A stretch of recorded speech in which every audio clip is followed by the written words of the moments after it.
is all these books and all this information. They say, Hmm. what, you're asking me to trust my intuition here? Well, yeah, actually. Yeah. What is it for you? Like, I'd love for you to give maybe a backstory for yourself. Like, how did you see yourself as intuitive? And like, Well, I didn't necessarily recognize it as that early on, but what when I was a teenager, I just stumbled on upon the Bach flower remedies. I can't remember how, but I came across a little booklet and then I bought the essences when I was about 14 years old. And I just started experimenting with them.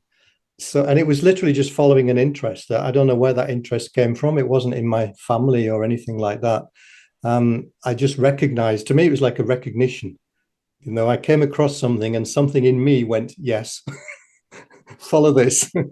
So I got the flower essences and I started using those. And then I came about a year later, I came across this book. It was an A to Z of alternative therapies. And again, I was just like, buy the book. And I bought the book and I was working my way through, and it starts with acupuncture, you know, and I get to the middle and it's homeopathy. And I just had, again, I had that same feeling as when I came across the Bach flowers. It was to me, it was like a recognition.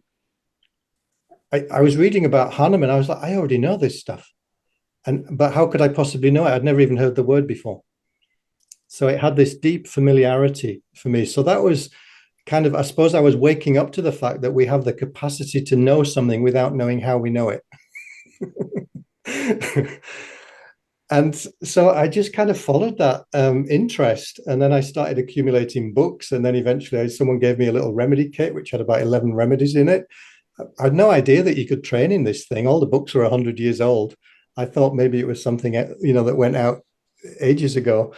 And then I was reading Krishnamurti at the same time, right? And I went to I heard that Krishnamurti was giving a talk down in Hampshire, so I hitchhiked all the way down from where I lived, which took about a day and a half. And then when I got there, it was raining. There was like a big field, and this car got stuck in the mud. And I offered to give them a push, these guys, and I helped them get the car out. And they said, "We're going to the pub in the village for something to eat. Do you want to come with us?" I said, "Okay." I jumped in the car. I didn't know these guys. We get to the village. One of them takes off his jacket. He's wearing a sweatshirt, College of Homeopathy. I'm like, there's a College of Homeopathy? I've been studying this thing for about 5 years by this point. I had no idea that you could actually train in homeopathy. So for me, that's also an example of how we're guided. You know, what we need will find us. If we don't find it, it finds us. Do you know who that guy was? It was Richard Pitt.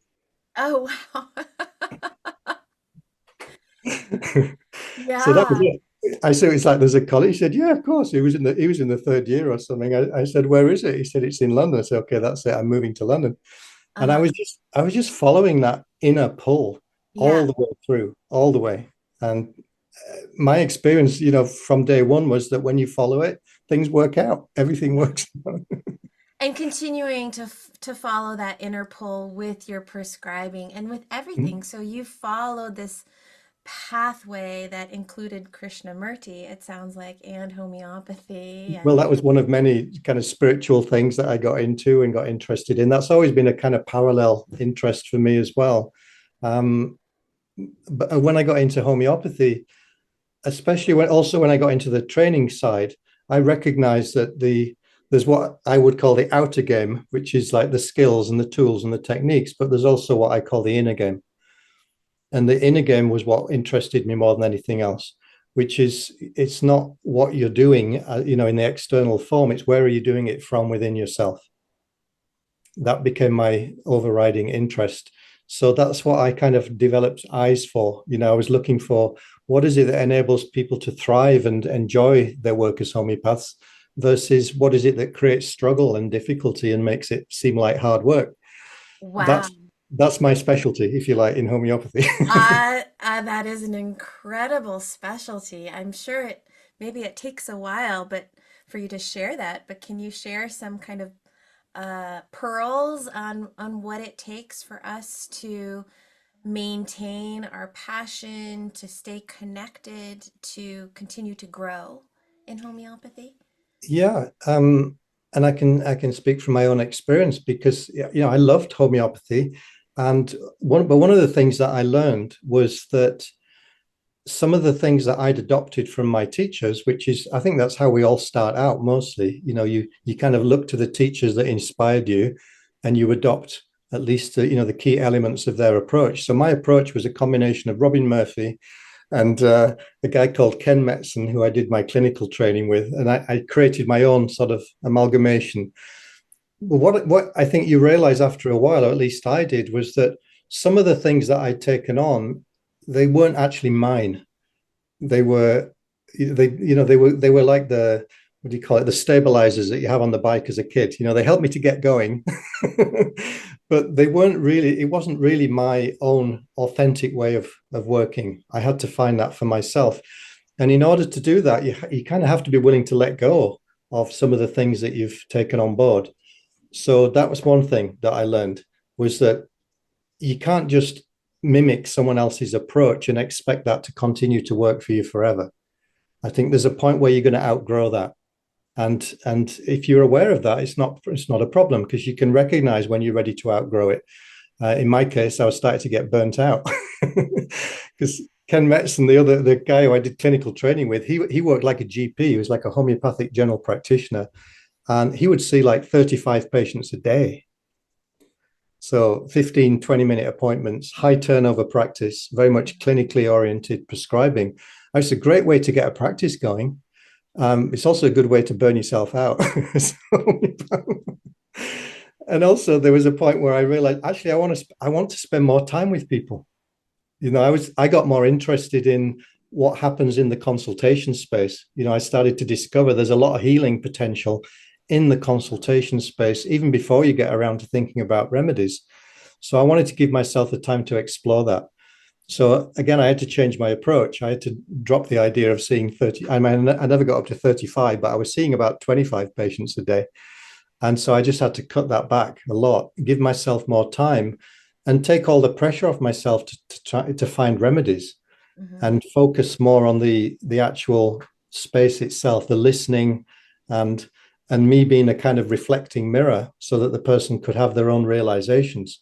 And what I discovered was that a lot of healing happens spontaneously in that space. And the more that the more you're aware of that, the more you can leverage it to your advantage, and also for the patients. Initially it was just a happy accident when it happened. And then I started to say, oh, there's something here. There's something that it's like an underused faculty, which I could probably make more use of. So I'd say that's one of the key things, is that willingness to keep letting things go and outgrowing the old form so that you continue to evolve as a practitioner. That's really what kept me going. But what that eventually did for me was that the interest that pulled me into homeopathy eventually pulled me out of it. I suddenly realized, I don't seem to be using remedies anymore. It wasn't a conscious decision on my part. It was just a natural evolution. I just kept following my interest.